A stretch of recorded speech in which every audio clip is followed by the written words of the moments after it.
Hello everyone. आइए बात करते हैं एक्सेल की एक असाइनमेंट की। अभी एक फ्रेंड ने ये शेयर की मेरे से असाइनमेंट। ये एडमिशन्स के बारे में है कॉलेजेस में। तो यहाँ पे 3 कॉलेज हैं जिनके पास टोटल सीट हैं 100 और स्टूडेंट्स ने इसने अप्लाई किया और उनके मेरिट के बेस के हमने ऊपर सेग्रीगेट कर दिया है डाटा, हाईएस्ट टू लोवेस्ट। और हर कैंडिडेट ने 3 चॉइस दे सकता है, मतलब कैंडिडेट के अपने इन कॉलेजेस के प्रेफरेंस से मेरी। जब हम काउंसलिंग प्रोसेस करेंगे तो उसके रूल जनरली यही रूल होते हैं सब जगह कि टॉपर को हमेशा ऑल इंडिया ओपन कैटेगरी मिलेगी। इसका मतलब है कि हर स्टेट में उस स्टेट के भी अप्लाई करते हैं और ऑल इंडिया से भी अप्लाई करते हैं। जो टॉपर्स हैं वो ऑल इंडिया कैटेगरी में जाते हैं। तो इसका कोड है AIO। वो किसी भी उसकी कास्ट हो, किसी भी कैटेगरी में हो, वो कंपल्सरी ऑल इंडिया में ही जाएगा। एक बार ऑल इंडिया की सीटें फुल हो गई, हर कॉलेज की कुछ फिक्स सीट भी हैं, कितनी है तो मैं आपको साथ साथ डाटा भी दिखा देता हूँ। ये डाटा है। तो 3 कॉलेज हैं, नाम कॉलेज 1 2 3, अलग अलग उनकी कैटेगरी हैं। टोटल 100 सीट हैं, पर एप्लीकेंट्स जो हैं वो हैं 250 के करीब। तो हमें इनका अलॉट करना है कॉलेज। मार्क्स इनके गिवन है, इनका एक रजिस्ट्रेशन नंबर है, इनकी कैटेगरी गिवन है और ये प्रेफरेंस है। हमें सिर्फ ये बताना है कि किस स्टूडेंट को कौन सा कॉलेज मिलेगा और कौन सी सीट जो है कौन सी कैटेगरी की मिलेगी, क्योंकि ये फिक्स है, 100 सीट्स हैं। रूल्स ये हैं कि फर्स्ट AIO जाएगा, उसके बाद नेक्स्ट हरियाणा ओपन जनरल जाएगा। वो अगेन किसी भी कैटेगरी का हो, कंपलसरी हरियाणा ओपन जनरल ही देना पड़ेगा इन ऑर्डर ऑफ मेरिट। एक बारी जब ये दोनों सीटें खत्म हो जाती हैं तो फिर कैंडिडेट को फर्स्ट चॉइस से तो हम देख सकते हैं कि अच्छा उसकी कौन सी कैटेगरी है। यानी हरियाणा ओपन जनरल में अगर किसी ने अप्लाई किया है तो वो ऑल इंडिया में जा सकता है, HOGC में जा सकता है, पर वो बाकी कैटेगरी में नहीं जा सकता। लेकिन अगर कोई BC कैटेगरी का स्टूडेंट है तो वो AIO में जा सकता है, HOGC में जा सकता है और BC जो भी उसकी BCA है या BCB है, ये इनके नाम है गिवन, उसमें जा सकता है। सो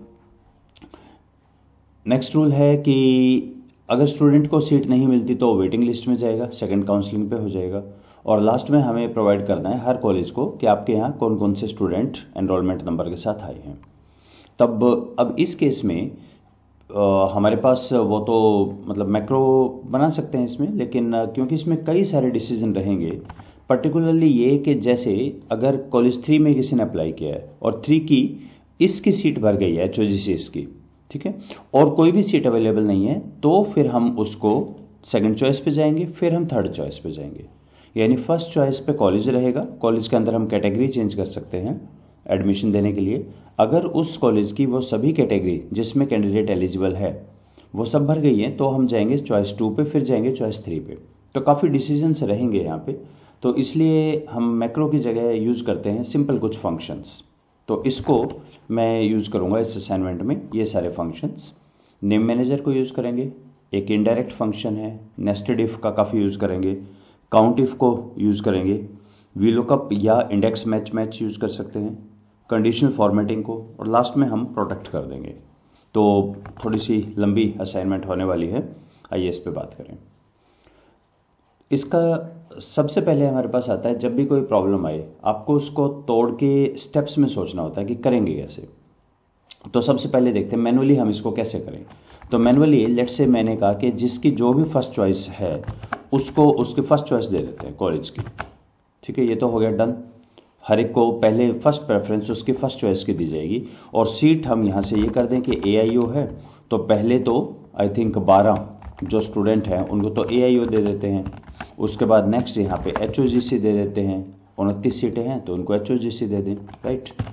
तो ये तो इतना सिंपल हो सकता है, पर प्रॉब्लम ये है कि हमने यहाँ कहीं ये नहीं काउंट किया कि कॉलेज 3 की AIO की सीटें कितने हैं और कितनी भर गई।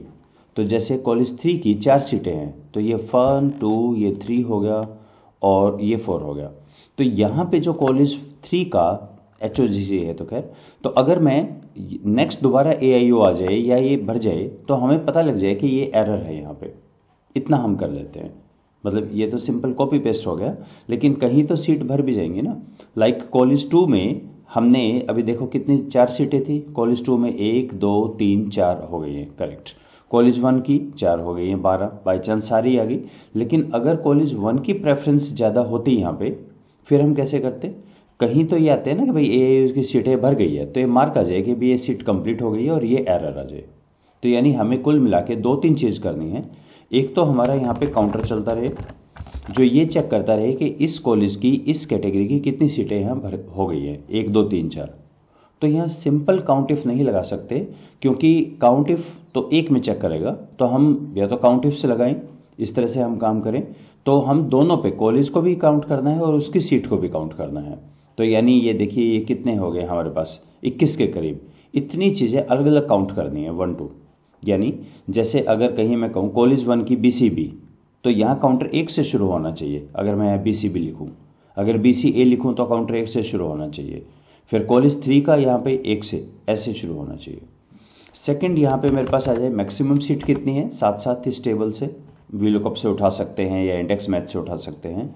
और नेक्स्ट हमारे पास एक यहाँ पे स्टेटस भी आ जाए कि एरर है या नहीं है, ये हम अलग अलग करेंगे। काउंटर के लिए हम यूज़ करेंगे काउंट इफ, मैक्सिमम के लिए हम यहाँ से VLOOKUP से भी उठा सकते हैं, इंडेक्स मैथ से या इनडायरेक्ट से, और स्टेटस के लिए हम यूज़ करेंगे इफ फंक्शन को। छोटा सा ही है असाइनमेंट, कोई बहुत लंबा नहीं है। तो आइए एक एक करके देख लेते हैं। सबसे पहले आप जब भी किसी फाइल पे काम करें, अगर नई फाइल है तो बढ़िया, अगर किसी और की फाइल है, आपके फर्स्ट 2 स्टेप्स होने चाहिए। कंट्रोल F3 यानी नेम मैनेजर, ये अवेलेबल होगा हमारा यहाँ पे। डाटा के अंदर देखिए कहीं आपको यहाँ दिख रहा है, नोट दिस व्यू। एक तो आपको इसको चेक करना है मैक्रो, क्या उस फाइल में कोई मैक्रो बने हुए हैं, यहाँ कोई मैक्रो नहीं है, दैट्स फैंटास्टिक। और सेकेंडली आपको चेक करना है नेम मैनेजर अवेलेबल है आपका कंट्रोल F3, तो इसमें अभी तक कोई नेम मैनेजर नहीं है इसमें, दैट्स फैंटास्टिक। आई थिंक ये अवेलेबल है आपका फॉर्मूला में नेम मैनेजर। तो देखिए अब हम इसमें नेम मैनेजर डिफाइन करते हैं। नेम मैनेजर को डिफाइन करने के लिए हमारे पास एक तरीका है कंट्रोल शिफ्ट F3। कभी भी आप सिलेक्शन में कंट्रोल शिफ्ट F3 करेंगे तो ये कहेगा create name from the selection. अब ये कह रहा है कि मैं टॉप रो यानी कॉलेज का मतलब ये, कॉलेज 2 का मतलब 410, ये इन का एक तो ऐसा नाम हम दे सकते हैं कि इसका मैं यहाँ से सिलेक्ट करके यहाँ से नाम दे दूँ कोई भी, ये एक तरीका है। दूसरा तरीका है कि मैं यूज़ करता हूँ control shift F3 top row इसमें। अब अगर आप देखें इतने सारे नेम मैंने क्रिएट कर दिए हैं, इससे क्या एडवांटेज है। एक तो तरीका है कि मैं यहाँ VLOOKUP लगा के AIO का इसको उठाऊँ, राइट। दूसरा तरीका है इंडेक्स मैच करें, लेकिन एक और फास्ट तरीका है। तो मैं लिखता हूँ is equal to AIO, is equal to function के साथ AIO, तो ऑटोमेटिकली लिखा आ गया कि आप AIO, इसका मतलब ये 3, ओके, स्पेस कॉलेज 1 स्पेस। तो ये देखिए एक ब्लू है और एक रेड है, दोनों के इंटरसेक्शन पे 4, तो ये 4 आ गया। पर यहाँ प्रॉब्लम ये रहेगी कि अगर मैं कहूँ नहीं मुझे HOGC में कॉलेज 2 देखना है, तो मुझे फिर से टाइप करना पड़ेगा HOGC और कॉलेज 2, तो ये 10 आ गया। तो इसको हर बार लिखना पड़ेगा। तो मैं अगर यहाँ देखना चाहूँ कि कॉलेज 3 का AIO का, तो ये तो 250 बार लिखना पड़ेगा। तो यहाँ एक फंक्शन आता है हमारे पास इनडायरेक्ट। इनडायरेक्ट क्या करता है, वो जैसे मैंने इसका नाम दिया, अब ये चेक करेगा कि G2 सेल के अंदर आपने जो लिखा है क्या वो चीज़ नेम मैनेजर में डिफाइंड है या कोई भी और टेक्स्ट है।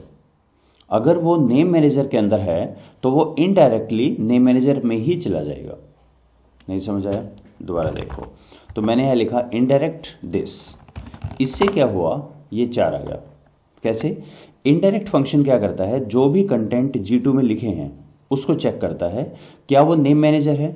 अगर वो नेम मैनेजर है तो इनडायरेक्टली अगर हम इसको देखें G2 को, इसका क्या मीनिंग है, तो ये इसका actual meaning F9 local run के लिए ये मीनिंग है इस चीज़ का। कैसे पता लगा इसको, इसने कहा कि जो भी आपने G2 में लिखा है क्या वो नेम मैनेजर में डिफाइंड है। अगर वो डिफाइंड है तो ये सीधा वहाँ चला जाएगा। तो इससे एडवांटेज ये हो गया कि मेरा मैक्सिमम, खैर आप VLOOKUP से भी उठा सकते हैं, इंडेक्स मैथ से भी उठा सकते हैं, ओके। ये हमारा आ गया रेफरेंस, क्योंकि यहाँ कॉलेज आपने कॉलेज तो लिखा हुआ है।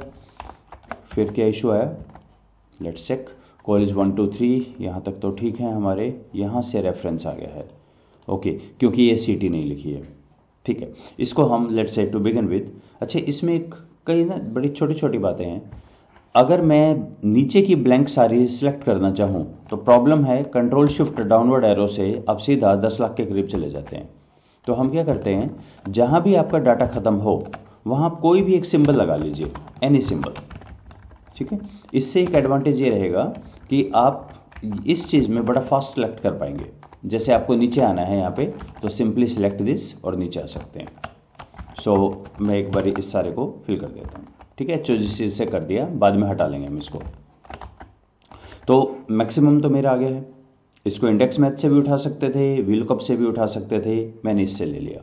और यहाँ पे मैं एक फंक्शन लगा देता हूँ, इफ दिस वैल्यू जो भी काउंट करेगा is less than equal to this value, तो ठीक है, ओके है, और एल्स यहाँ पे एरर है, ठीक है। और कुछ एरर, हाँ ओके में हमारा ऐसे लिखना चाहिए था हमें, एरर, और डबल क्लिक, तो ये भी डन है। तो ओनली हमारे पास अब ये रह गया कि हमें यहाँ पे एक काउंट लगाना है, कि काउंट यूज करने के बाद ये इसमें चलता जाए, ओके। तो ये काउंट करते हैं। तो मुझे ये काउंट करना है कि कॉलेज 3 में AIO का कितनी सीटें हैं यहाँ पे। तो जैसे ये यहाँ पर अगर मैनुअली देखूँ मैं, तो ये हुआ 1, ये 2 है, ये 1 से शुरू होना चाहिए, ये 3 आना चाहिए। अब देख रहे हैं कॉलेज 3 में AIO का काउंटर 3 है, 2 का ये 2 है, ये 3 है, ये 1 है, ऐसे आना चाहिए मेरा काउंटर। तो हम यूज करेंगे काउंट यहाँ पर, या काउंट इफ। तो इसके लिए हम क्या करते हैं, जब भी आपको इस तरह का कोई काम करना हो, इट्स ऑलवेज एडवाइजेबल एक नई शीट में काम करें, अपना सारा जो भी लेबोरेटरी में अपने काम करना है, और यहाँ मेन शीट में आपका आउटपुट चलता रहे। तो उसके लिए आई एडवाइस आप कभी भी कॉपी पेस्ट ना करें इसको। होता क्या है, अगर आप कॉपी पेस्ट करते हैं, बाद में आप डाटा चेंज करते हैं और ये भूल जाते हैं कि इसी डाटा के बेस पे आपने आगे कुछ कैलकुलेशन की है। तो उसका एक आसान तरीका है, इक्वल टू, और इसको ले लेते हैं इक्वल टू से, ठीक है। इससे क्या है कि अगर मैं मेन शीट में कुछ चेंज करता हूं तो यहाँ पे वो ऑटोमेटिकली चेंज होते जाएंगे। और मेरा डाटा शायद 251-52 तक का है, लास्ट में हैश आ जाना, हैश आ गया, तो इसका मतलब करेक्ट है डाटा। अब एडवांटेज ये है कि मैं फर्स्ट शीट पे, मेन शीट में कुछ भी चेंज करूँ वो यहाँ रिफ्लेक्ट हो जाएगा, ओके। अब 2-3 चीज़ें। पहली तो क्योंकि मुझे दोनों को काउंट करना है, ओके, तो एक तो तरीका है हम अलग अलग करें, एंड फंक्शन यूज करें, ये हो, या एक ज़्यादा आसान तरीका है कि मैं एक ये बना देता हूँ, दोनों का कॉन्केटिनेट कर दें, दिस एंड दिस। जब भी दो चीज़ें आपने काउंट करनी हो कि ये भी हो और ये भी हो, तो बेटर आप इसको कॉन्केटिनेट कर दें। अब ये इंडिविजुअल हो गया है, इसको हम काउंट कर लेंगे, कॉलेज 1 HOGC कितनी बार आया, 1 बार, 2 बार, 3 बार। लेकिन इसमें भी एक चीज़ आ गया कि ये जो काउंट करना है हमें हर एक के लिए अलग करना है। कॉलेज 3 का 1 का AIO अलग, 2 का AIO अलग, 3 का अलग HOGC। इसका मतलब मुझे कितने कॉलम चाहिए यहाँ पे, तो मेरे पास 7 तरह की सीटें हैं और 3 कॉलेज हैं, यानी मुझे 21 कॉलम में हर एक में अलग अलग लगाना पड़ेगा ये फंक्शन। यहीं पे थोड़ा सा पेचीदा है ये, आपको समझ आ रहा है क्यों है ऐसा। देखिए इसमें हम 1-2 रो इंसर्ट कर देते हैं, सॉरी, इंसर्ट रो। इसका मतलब ये हुआ, यहाँ पे मैं काउंट करूँगा कॉलेज 1 के बारे में। सो कॉलेज 1 को कॉपी कर लेते हैं, कॉलेज 1 की ये 7 सीटें, रेफरेंस कोई बात नहीं, राइट क्लिक, और ये एक्चुअली हमें ये तो एक खुद में एक फंक्शन है, राइट। तो जब भी आप कॉपी करते हैं हमेशा फंक्शन कॉपी होता है, तो पेस्ट करते टाइम पेस्ट स्पेशल यूज करें 1 2 3। और इसकी मुझे करना है AIO के बाद HOGC, उसके बाद BCAB, यानी ये मुझे काउंट करना है हर एक का अलग अलग। तो इसके लिए यानी कॉलेज 1 के मुझे 7 बार लिखना पड़ेगा, 2 का 7 बार, 3 का 7 बार। तो इसके लिए हम क्या कर सकते हैं, इसको कॉपी करें और यहाँ पेस्ट कर दें, ठीक है। एक तो ये भी तरीका है, ट्रांसपोज करके, ये हो गया, फिर से ट्रांसपोज कर दें 1 2 3, और फिर से ट्रांसपोज कर दें 1 2 3। और यहाँ पे मुझे लिखना है हर एक में कॉलेज 1, तो इसका एक तरीका होता है कंट्रोल R, जो राइट साइड पे फिल करता है।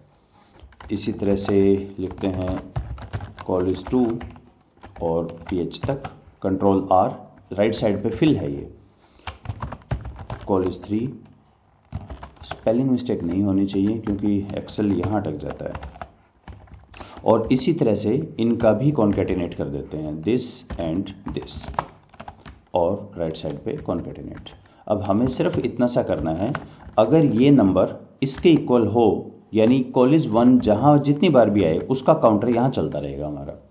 सो उसको कैसे करें, is equal to count if, अगर हमारा ये वाला यहां से लेके यहीं तक इक्वल हो इसके, तो काउंट करें उसको, राइट। सो जैसे पहले एक बार इसमें लॉक कर दें कुछ चीज़ें। नंबर 1 तो इसको लॉक कर देते हैं, ये तो पूरा ही लॉक कर दें C4 से, और नहीं C4 से नहीं, 4 को नहीं करेंगे, सिर्फ C को करेंगे ताकि हम राइट साइड पे चलें, क्योंकि जब मैं नीचे ड्रैग करूंगा तो C4 से ये तो 4 को भी करना पड़ेगा लॉक, पूरा ही लॉक रहे ये। ओके, इसमें हमें करना है सिर्फ 4 को लॉक, क्योंकि जब हम नीचे जाएं ड्रैग करें ये चेंज ना हो, पर C का D E वो बन जाए, ठीक है। और ये D3 में इसको लॉक करें, रो को। देखो इसका क्या मीनिंग हुआ, मैं एक बार इसको राइट साइड करके देखता हूँ, कंट्रोल R। अब इसमें सिर्फ वहां पे आना चाहिए जहां कॉलेज 3 AIO हो, वहां पे 1 आना चाहिए, चेक करें आपका वहां पे 1 है आपका, जहां कॉलेज 3 का AIO है, बाकी नहीं है इसमें, राइट। तो नाउ इट्स डन। और एक बार मैं अपना वो दोबारा से पेस्ट कर दूं इस चीज को सब जगह पे। ओके, ये हैश होना चाहिए, इक्वल टू ही चल रहा है। ओके, कंट्रोल R, हैश हो गया सब पे। अब मेरे पास एडवांटेज ये है, मैं इस सारे को इकट्ठा सेलेक्ट करके कंट्रोल शिफ्ट डाउनवर्ड सेलेक्ट किया और कंट्रोल D, ये सारा मेरा सिलेक्शन आ गया। अभी आपको दिख रहा होगा कि मैक्सिमम तो 0 ही है, उसका कारण है कि सिर्फ HOGC मैंने लिखा हुआ है यहाँ पे। तो आप देखें HOGC जो है उसमें तो आपको मिलेंगे कोई कोई नंबर, शायद कॉलेज 1 2 नहीं मिल रहा कोई भी नंबर। कहीं काउंटर चल रहा है हमारा, AIO में तो चल रहा है काउंटर और सारा 1 ही है। ओके, कुछ गड़बड़ है फार्मूला में, आइए देखते हैं क्या गड़बड़ रहेगी। मेनली डॉलर में ही गड़बड़, और कोई गड़बड़ नहीं मिलेगी कि C4 से, लाइक अगर हम इसको देखें, हाँ C4 से C4 पे ही आ रहा है, ये डॉलर गलत लगा दिया, 4 वाला डॉलर गलत है, इससे रो रेस्ट्रिक्ट हो गई। रो को रेस्ट्रिक्ट नहीं करना, कॉलम को रेस्ट्रिक्ट करना है। Okay, so let's see, control D counter चल रहा है और कंट्रोल R ये भी चल रहा है। ओके, देखिए हुआ क्या था, अगर मैं कोई भी बीच में देखूं, इन सब में मुझे क्या काउंट करना है, कॉलेज 1 AIO हो तो काउंट करें। कितने हैं कॉलेज 1 AIO, 2 है ना यहाँ पे, तो ये 2 हो गया। देख रहे हैं फर्स्ट ये है हमारा कॉलेज 1 AIO, इससे पहले 0 है, तो ये वाला 1 हुआ, 2 हुआ। सिर्फ कॉलेज 1 में AIO है तो ये काउंटर आगे चलेगा, वरना वही पिछला नंबर चलता रहेगा। लाइक इस केस में कॉलेज 1 HOGC इससे पहले एक बार भी नहीं आया यहाँ तक। तो यहाँ पे अगर आप देखें तो एक तो फिक्स कर दिया है C4, और दूसरे को सिर्फ कॉलम को फिक्स किया ताकि रो चलती रहे। लेकिन जो दूसरा है यहाँ पे क्राइटेरिया, इसमें मैंने रो को फिक्स किया है ताकि नीचे चलूं तो ये चेंज ना हो जाए, ये सेम रहे। ओके, सो नेक्स्ट, अब हमें वहां पर वैल्यू क्या डालनी है, तो इसके लिए हम क्या करते हैं, इस सारे का मैं फिर से एक बार, मुझे बार बार ये चेक करना है कॉलेज 3 में जो कॉलेज 3 AIO हो, यानी कौन सा 1 उठाए, सिर्फ ये आना चाहिए ना 1।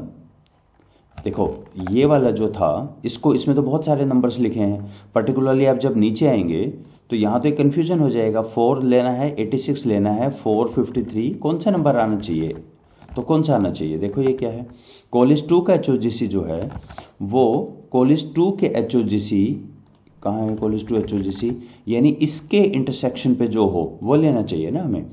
तो इसके लिए हम क्या करते हैं, इंडेक्स मैच लगा लेते हैं यहाँ पे।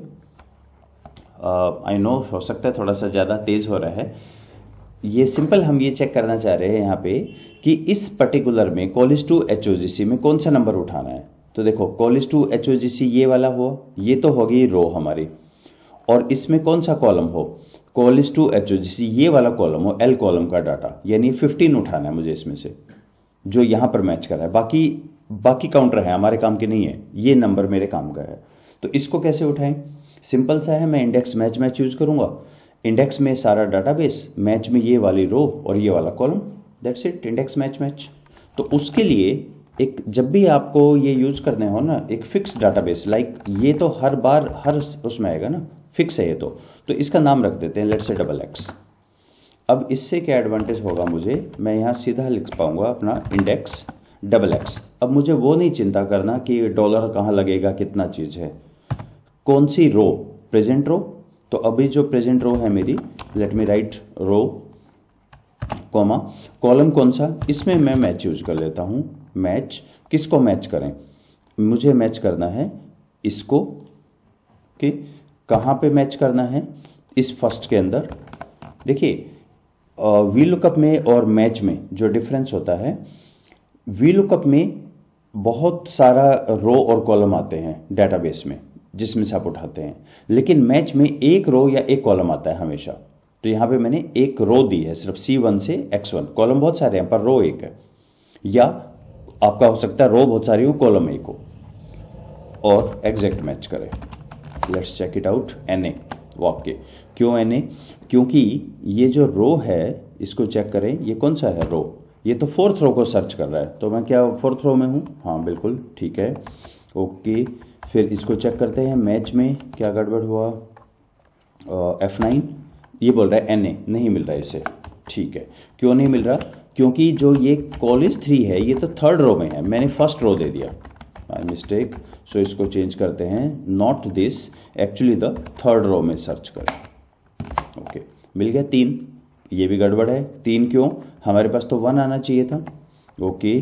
चेक कर लेते हैं दोबारा, F9 15th में चेक कर रहा है ये, 15th में 15th कॉलम उठा रहा है, 15th क्यों उठा रहा है, A3 क्या ये 15वें में है, लेट्स चेक मैनुअली।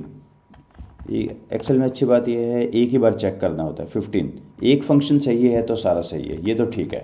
तो कहाँ गड़बड़ है, रो को भी चेक कर लेते हैं, F9 फोर्थ में उठा रहा है, जबकि होना चाहिए XX के फर्स्ट में। देखिए ये जो डाटाबेस है XX, इसकी फर्स्ट रो में ढूंढना है ना, ये फोर्थ में ढूंढ रहा है यहाँ पे, तो मुझे क्या करना पड़ेगा, रो -3, अब ये आ गया 1, और I think it is correct. तो बाकी इसको नहीं करना, डॉलर यहाँ नहीं लगाना, यहाँ डॉलर लगाना है, X33 ये फिक्स है, ये तो हर बार यही रहे, C4 का चेंज होता रहे, दैट्स इट, डबल क्लिक, और ये हो गया हमारा काउंटर तैयार।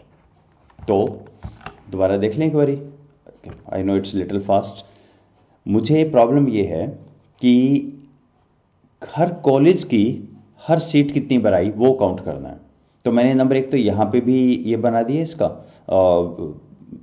कॉन्केटिनेट कर दिया, इसी तरह से ऊपर लिख के कॉन्केटिनेट कर दिया, और मैं काउंट इफ यूज कर रहा हूं, अगर ये वाला नंबर ये वाली चीज हो तो काउंट करे, बाकी ना करे, क्योंकि 7 कॉलेज हैं और हर एक में 3 तरह की सीट है, तो 21 ऐसे कॉलम मुझे लिखने पड़ेंगे, उसमें मैंने काउंट इफ लगा दिया। काउंट इफ में सिर्फ डॉलर का ध्यान रखना है आपने, कहीं पे भी आप देखें ये 3 क्या है, देखो यहां से यहां तक मैंने सर्च किया, और अगर ये इस वैल्यू के इक्वल हो तो सर्च करे, कॉलेज 2 AIO ये पहला है, फिर आगे वही चलता रहा, कॉलेज 2 AIO ये दूसरा आ गया, फिर तीसरा आ गया, 3 ही है यहां तक, राइट, ये सारा कर दिया। नेक्स्ट डाटा उठाना है मुझे, इस पूरे में से कौन सा डाटा मेरे काम का है, तो ऑब्वियसली जो इसका और इसका मैच करे, यही चीज रो में और यही कॉलम में, वही है मेरे काम का।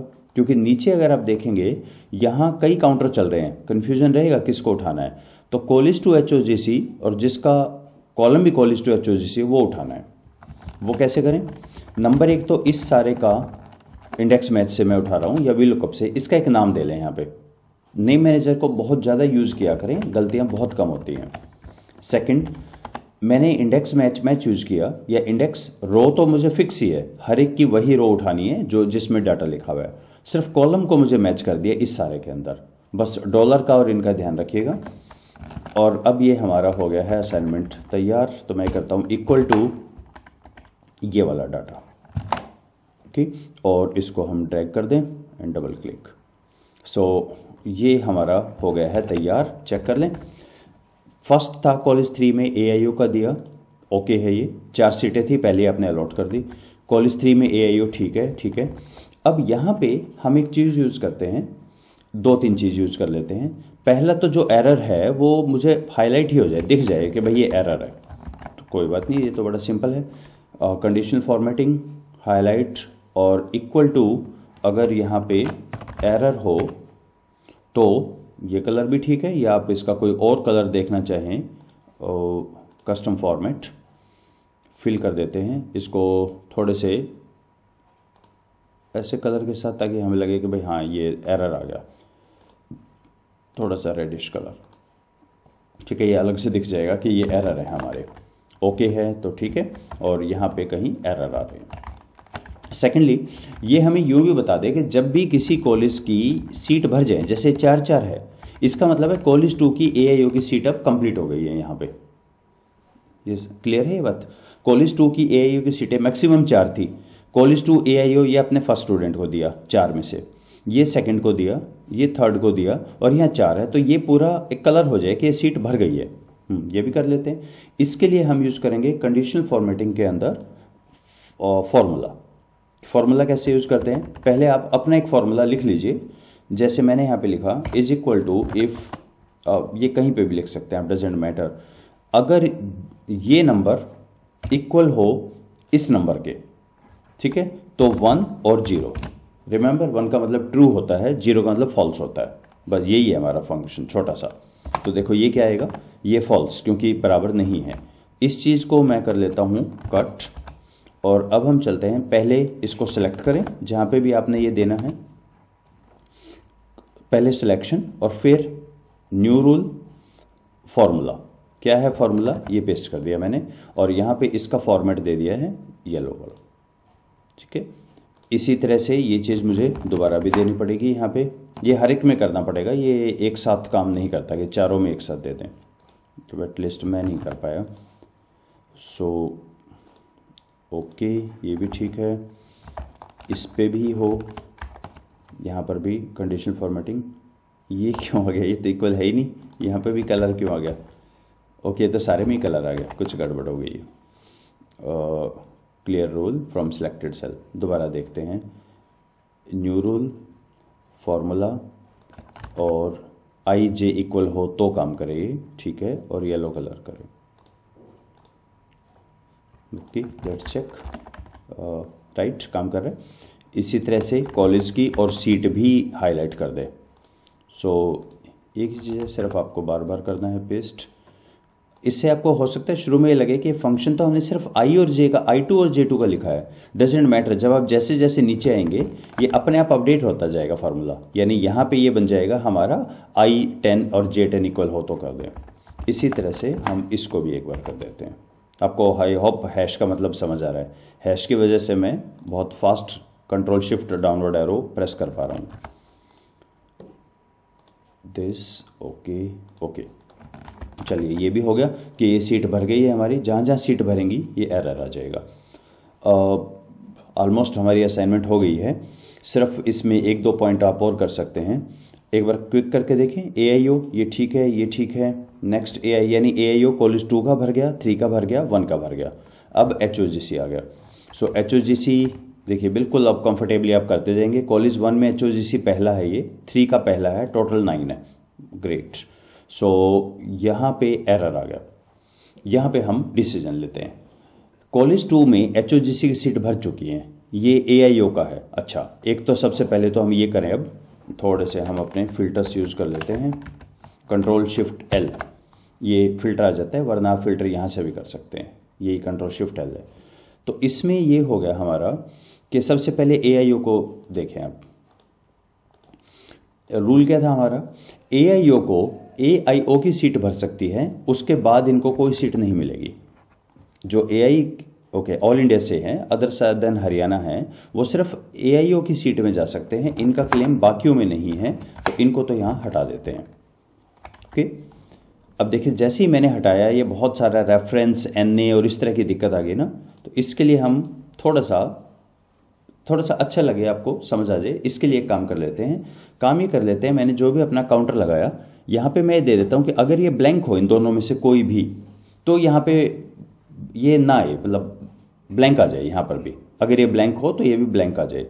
इसके लिए हम कैसे यूज करें, दोनों, इन दोनों में से कोई भी हो ब्लैंक, तो वहां पे, अब ये टेक्निकल पार्ट नहीं है, ये तो सिर्फ आपका एस्थेटिक्स का पार्ट है। तो मैं यहां एक फंक्शन लगाता हूं, इफ क्या, और मतलब 2 कंडीशन दे रहा हूं मैं। क्या है मेरी कंडीशन, इज ब्लैंक, क्या ये ब्लैंक है, ये पूछ रहा हूं मैं। इसका आंसर ट्रू फॉल्स में आता है। या इज ब्लैंक, क्या ये वाली ब्लैंक है। इन दोनों में से अगर कोई भी ब्लैंक हो, ये हो गया मेरा और फंक्शन, तो क्या करें, तो कुछ भी ना करें, डबल कोट्स, और वरना शीट 4 ये कर दें। इससे क्या होगा, जब आप इसको कंट्रोल शिफ्ट डी करेंगे तो अगर इन दोनों में से एक भी ब्लैंक है तो ये ब्लैंक आ जाएगा, आपका वो एरर ऐसे दिखेगा नहीं आपको। वो देखो आपके ना ये ऐसे गंदा सा नहीं लगेगा, यहाँ पे ब्लैंक आ जाएगा अगर कोई भी ब्लैंक है। अगर भरे हुए हैं दोनों तो आ जाएगा, अगर एक भी ब्लैंक है तो ये ब्लैंक ही रहेगा आपका। इसी चीज को मैं एक बारी, ये तो पूरा कॉमन ही रहेगा, तो इसको तो हम यहां तक कॉपी कर सकते हैं, इसके अंदर भी पेस्ट कर दें, ठीक है, और लास्ट में एक ब्रैकेट क्लोज और ओके इसमें भी कर दें और लास्ट में क्लोज। ये सिंपली एक हमारा एक तरह का हम एस्थेटिक्स वाला पार्ट है कि अगर कोई भी ब्लैंक हो तो ये ब्लैंक आ जाए। अब क्योंकि ब्लैंक है तो इक्वल भी हो गए तो इक्वल वाला भी लग गया, डजेंट मैटर, पर अब ये ठीक है हमारे, ये इक्वल है। एरर कहाँ है, AIO का हमने हटा दिया, उसका तो हट ही गया। इसके बाद आगे चलें, HOGC ठीक है, HOGC ओके होता जा रहा है, HOGC यहाँ एरर आ गया। ऐसा क्यों, क्योंकि यहाँ पे HOGC का कॉलेज 1 भर चुका है, कॉलेज 3 भर चुका है, राइट। इस स्टूडेंट ने 2 ही दी थी, कॉलेज 1 दिया था वो भर चुका है, कॉलेज 3 दिया था, आप टाइप करना चाहे तो यहाँ कर सकते हैं कॉलेज 3, इसको देखें ये भी एरर है, आप 10वां बंद कर रहे हैं, एडमिशन सीटें थी 9, ठीक है, तो ये तो हो गया ब्लैंक आपका, ये तो आपका सेकंड काउंसलिंग में चला गया, इसके कोई नहीं मिलेगा कोई भी सीट यहाँ पे। ओके, ये अब जैसे ये वाला आया हमारा, कॉलेज 1 में इसने अप्लाई किया, HOGC की सीट सारी भर गई है, कॉलेज 3 की भर गई, इसकी भर गई, 2 की भी भर चुकी है क्या HOGC की, 2 की नहीं भरी है। ओके, तो लेकिन अब इसके देखिए, इसकी जो फर्स्ट प्रेफरेंस है वो कॉलेज 1 एक ही प्रेफरेंस है, HOGC में एलिजिबल नहीं है, सीटें भर गई, तो इसको हम BCB में दे सकते हैं। So let's type here BCB, तो मेरा काउंटर अब 1 से शुरू होना चाहिए, करेक्ट। 4 सीटें थी, मेरी 1 सीट भर गई है इसकी। ओके, नेक्स्ट, ठीक है, नेक्स्ट कॉलेज 1 में ये सीट भर चुकी हैं, तो ये है HOGC का पर्सन और इसने एक ही चॉइस भरी। अब एक इंपॉर्टेंट चीज है, कॉलेज 2 में सीटें अभी खाली हैं, कॉलेज 2 में HOGC की, पर इसने अप्लाई ही नहीं किया, तो ये भी हो गया है बाहर। ओके, EWS कॉलेज 3 में एक ही है EWS, इसको अपनी सीट मिल जाएगी EWS की। ओके, कॉलेज 3 में HOGC भर चुकी है और ये HOGC का कैंडिडेट है, तो क्या इसको कॉलेज 2 मिल सकता है? 3 की तो भर गई है सीट, तो इसको कॉलेज 2 दे सकते हैं हम, बिल्कुल दे सकते हैं, कॉलेज 2 ये करेक्ट है। HOGC कॉलेज 1 भरा है, सॉरी सीटें भर चुकी हैं बाहर। BCB कॉलेज 1 में, ठीक है, मिल जाएगा BCB। नेक्स्ट HOGC कॉलेज 1 नहीं भर चुका है, कॉलेज 2 हाँ वहां सीटें खाली हैं, कॉलेज 2 ओके, 9 भर चुके हैं, करेक्ट। अगला कॉलेज 1 में EWS मिल जाएगा। ओके, नेक्स्ट BCA कॉलेज 1 में मिल जाना चाहिए, BCA 1/7 करेक्ट। नेक्स्ट है HOGC कॉलेज 1 भर चुका है, कॉलेज 2 हाँ है सीट, कॉलेज 2। अगर आप चाहें इसमें हम ड्रॉप मेनू भी बना सकते हैं, अगर टाइप ना करना हो ये ड्रॉप मेनू भी कर सकते हैं, कॉलेज 1 2 3 डाटा वैलिडेशन से हम उसको कर सकते हैं। लीजिए कॉलेज 2 भी खत्म हो गया, HOGC सीट भी खत्म हो गई है, इसका मतलब जो भी HOGC कैंडिडेट हैं उनका तो खत्म यहाँ पे अब, क्योंकि देखो HOGC वाला या तो AIO में जा सकता है या HOGC में जा सकता है, AIO खत्म तीनों की, इसी तरह HOGC यहाँ खत्म, ये दूसरा खत्म और ये तीसरा खत्म। तो अब हम क्या कर सकते हैं, क्विक के लिए HOGC पे करें, ओके, और ये जितने भी कैंडिडेट्स हैं जहां पर ये खत्म हो गई है इनको भी हम बोलेंगे तुम जाओ सेकंड काउंसलिंग में, इनका भी खत्म यहां पर काम। नेक्स्ट अब आपका सिर्फ कैटेगरी रह गया है, HOGC तो अब है नहीं, अगर कोई कैटेगरी में बिलोंग करता है तो फाइन, एक लेवल के बाद कैटेगरी वाली भी भरती जाएंगी। EWS ठीक है, नेक्स्ट EWS है, ठीक है, नेक्स्ट BCB ओके है, BCB आई थिंक एक ही अल्फ़ाबेट SC, ये शायद पहला ही कैंडिडेट आया है इसमें, फिर BCA ओके, BCB डन। देख रहे हैं काफ़ी फास्ट हम कर पाएंगे ये काम, क्योंकि अब हमें उस एंड पे नहीं सोचना है कि वहाँ ठीक होगा नहीं होगा, वो एक्सेल अपना काम करता रहेगा। SC, EWS, SC, BCA and so on, बस आप इसी तरह से इसको करते जाइए। SC सीट हो गई, देन EWS हो गई, एक लेवल के बाद ये भी भरती जाएंगी। लाइक EWS भी कॉलेज 1 में ख़त्म हो गई है, तो अब ये भी वेटिंग में चला जाएगा आगे कहीं आया तो। सो SC दैट्स ओके, ये हो गया हमारा SC। BCA में बस एक बार वो देखना चाह रहा हूँ कहाँ पे ये आएगा कि कोई कैटेगरी का स्टूडेंट है। ओके आ गया, कॉलेज 1 EWS। यहाँ पे अब हम क्या करेंगे, EWS वाला AIO में जा सकता था, फुल हो गई। HOGC में जा सकता था, फुल हो गई। EWS में जा सकता था अपनी खुद की कैटेगरी में, वो भी फुल हो गई। पर कॉलेज चेंज करके अब हम देख सकते हैं यहाँ पे कॉलेज 2 में है, हाँ वहाँ अवेलेबल है। इसीलिए इसका मैक्रो में कह रहा था कि वो सजेस्ट नहीं है, क्योंकि काफ़ी डिसीजन है आपको जो देखना है कि ये नहीं तो ये करके देख लें एंड सो ऑन। बाकी का तो अब कोई बहुत समय नहीं लगना चाहिए। सो फाइनली लास्टली अगर आपको लगे कि ऐसा ना हो कि मैं इसको एंड यूज़र को दूं और वो इसमें कोई मेरा चेंज कर दे प्रोग्राम यहाँ पे और कैलकुलेशंस में गलती आ जाए कुछ भी, तो हम इसको लॉक कर देते हैं। ओके, तो मैं यहाँ पर भी इसका एक कलर कर देता हूँ। कलर का मतलब ये रहेगा कि भाई आपको सिर्फ इन 2 कॉलम्स के अंदर ही कुछ करना है, बाकी आप प्लीज़ ना छेड़ें इसको। So let me change the colour. Okay, और ठीक है, तो अब मैं ये चाह रहा हूँ इन दोनों में टाइप करें, बाकी में कर ही ना पाए, वो चेंज ही ना कर पाए यहाँ पे कुछ भी डाटा। तो उसके लिए तरीका होता है, इन दोनों को सिलेक्ट करें पूरा नीचे तक। ओके, मैं कलर भी एक ही कर देता हूँ दोनों का, और राइट क्लिक फॉर्मेट सेल, और इसको हम करते हैं प्रोटेक्शन। प्रोटेक्शन में मैंने ये लॉक है ना, इसका तो लॉक हटा दिया। तो होगा क्या, जैसे ही मैं अब प्रोटेक्ट करूंगा, जो अनलॉक है सेल बाय डिफॉल्ट आप यह मान के चलिए कि सारी शीट लॉक हो जाती है। तो यहां उल्टा है, आप जब भी पासवर्ड देंगे सारा लॉक हो जाएगा, तो आपको बोलना होता है कि इनको लॉक ना करें, इनको चेंज कर सके। लॉक का मतलब है चेंज नहीं हो पाएगा, मैंने हटा दिया लॉक, इसको चेंज कर पाए, इनको छोड़ के बाकी सारा डाटा जो है वो डाटा हो जाएगा मेरा लॉक, उसमें कोई चेंज नहीं कर पाएंगे। ओके, एंड ये जो चीज़ें हैं मेरी, आप देख रहे हैं ना यहाँ पे क्या फंक्शन लिखा हुआ है, क्यों यूज़र को परेशान करना, तो हम हटा देते हैं कि ये सारी चीज़ें यूज़र ना देख पाए। सो राइट क्लिक फॉर्मेट सेल, और इसको मैंने हिडन कर दिया है। ठीक है, अब मैं अपना इसमें एक पासवर्ड दे देता हूँ, रिव्यू प्रोटेक्ट पासवर्ड, लेट से मैंने 1 दिया है पासवर्ड। Okay, password 1। ओके, अब देखिए यहाँ पे आप चेंज कर सकते हैं, यहाँ करके देखो मैं HOGC ये चेंज कर सकते हैं, लेकिन क्या इसमें चेंज कर सकते हैं? डिलीट बटन दबाया मैंने, ये कह रहा है सॉरी नॉट अलाउड। नहीं कर सकते, कुछ नहीं कर सकते आप इसमें। आप सिर्फ इन 2 में चेंज करें, बाकियों में भूल जाएं, आप कुछ नहीं कर सकते आप इसमें। और आपको ये भी नहीं दिखेगा कि फंक्शन क्या है पीछे, ये मैंने यहाँ कौन सा फंक्शन यूज़ किया था, आपको वो भी नहीं दिखेगा। सो एंड यूज़र के लिए अब सिर्फ ये बन गया, आप सिर्फ अपना बैठ के ये चेंज करते रहो इसमें, और आप देखते रहो जैसे एरर आ रहा है तो ये SC कैटेगरी में जाएगा लड़का, ये BCA में जाएगा लड़का, ये चेंज करते रहें, बाकी कहीं आप टच नहीं कर सकते।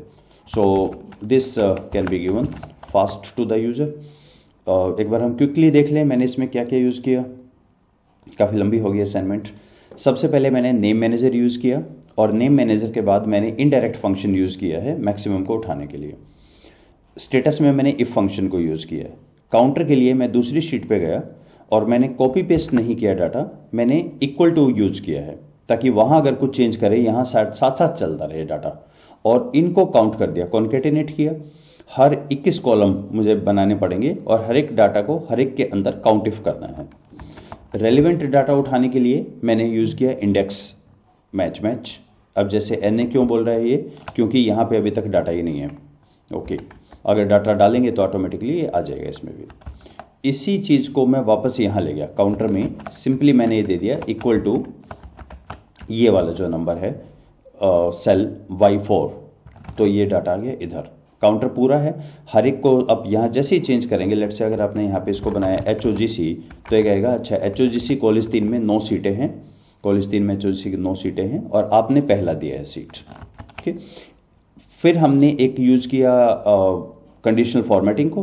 कंडीशनल फॉर्मेटिंग में हमने ये कर दिया कि अगर ये जहां पे भी इक्वल हो वो कॉलेज सीट ये पूरा हाईलाइट हो जाए, हमें पता लग जाए। ठीक है, लास्टली हमने ये जो पूरा अगर कोई ब्लैंक हो तो ये जो गंदा सा लगता है REF NA वगैरह, उसके लिए यूज कर दिया एक फंक्शन। ये फंक्शन मैं आपको दिखा देता हूं, unprotect1। ये फंक्शन मैंने यूज किया है, और फंक्शन यूज किया, इन दोनों में से कोई भी हो। और ब्लैंक कैसे चेक करें, इस ब्लैंक, अगर क्या ये ब्लैंक है या ये कोई भी एक भी ब्लैंक हो तो कॉट कॉट कुछ भी ना करे, वरना जो फंक्शन है वो लगता रहे। So I hope this concludes this assignment. काफी फास्ट हम इस पे काम कर पाएंगे। मैक्रो तो नहीं है ये, पर ठीक है, हमारा काम चल जाएगा इस चीज में। So let's stop here. Thank you.